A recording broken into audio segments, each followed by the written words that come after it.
comédie romantique mythique, Love Actually ne cesse d'émerveiller les spectateurs, notamment en période de Noël.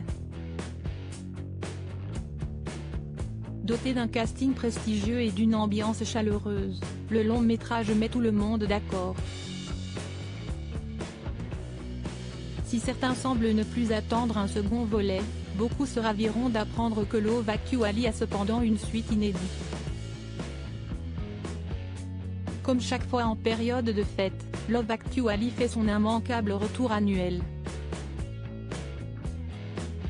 L'année prochaine, la comédie romantique mythique fêtera d'ailleurs ses 20 ans.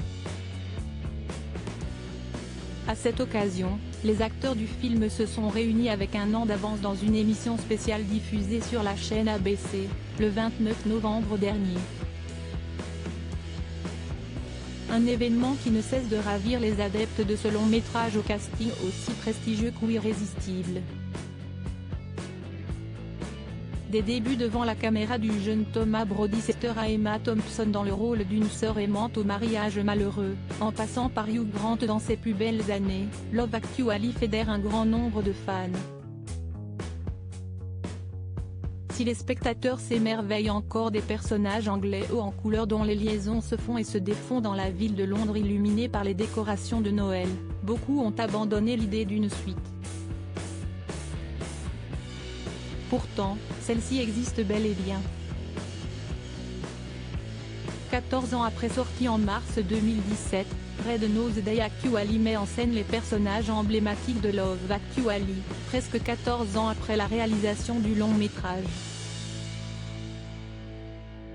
Diffusé sur la chaîne britannique BBC One, et toujours signé Richard Curtis, le téléfilm regroupe plusieurs acteurs marquants à l'image de Martine McCutcheon, assistante attachante du Premier ministre anglais incarné par Hugh Grant, Liam Neeson, père veuf qui peine à se remettre du décès de son épouse, Bill Nighy, glissé dans la peau d'un rocker un peu loser, Andrew Lincoln dans le rôle de l'amoureux transit de la femme de son meilleur ami, incarné par Keira Knightley, ou encore Colin Firth qui interprète l'écrivain britannique, amant d'une femme dont il ne parle pas la langue.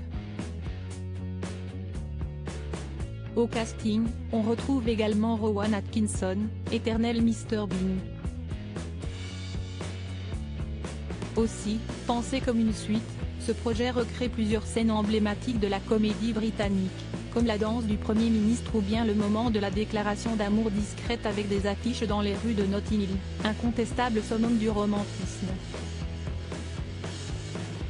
Red Nose Day Actually est un format court, 17 minutes environ, réalisé à l'occasion du Red Nose Day, une sorte de téléthon anglo-saxon où les célébrités enfilent un nez rouge et prônent l'humour pour une récolte de fonds destinés aux jeunes vivant dans la pauvreté. Alors, rien de tel qu'une suite de Love Actually pour lutter contre la précarité ?